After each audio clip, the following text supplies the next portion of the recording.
เดินกินพื้นดินที่แคว้นแดนไกลปากเสสวยจากใจหรือไทยนักหนาปูมาลงตั้งสูงสุดสวยสง่าเมื่อข้าได้มาเห็นแล้วพาใจสุขสันต์เมื่อได้มาอยู่เหมือนเป็นบุญค่านองนำปากเสสวยสุดล้ำดังเมือง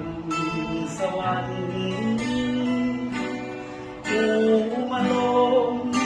อยู่ทางกำฝ่ายขวานั้นเราเป็นนิทาน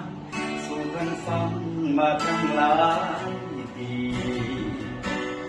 นางมาลงสักสูงสุดงามโสภาบาเทียงยิ่งปรารถนาฟังได้นางมาเป็นขวัญสิริแห่ขันมากมาพ่อเมืองขันเกินพอดีได้ข่าวมาลงต้นนี้สำเร็จดีข้าตรงกายน้ำสีไหลหลังหนทางแห่งสายทลาปากเสสวยงามตาใจข้านั่นหมายสาวปากเสเสน่ห์ซาบซึ้งตรึงใจข้าขอฝากใจเขียนผู้สร้างใบน้องนานคนเดียว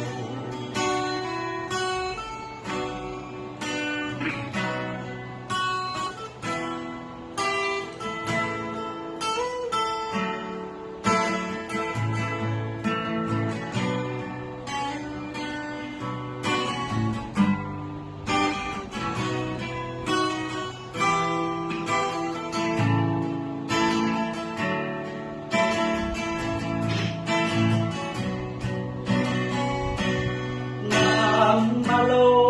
สักสูงส่งงามโสภาบาชีจึงปรารถนา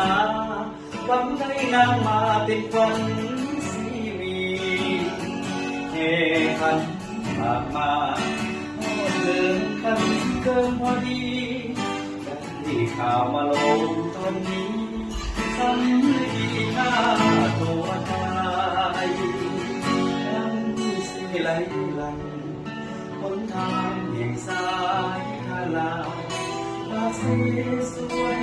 งามตาใจข้ามันหมาย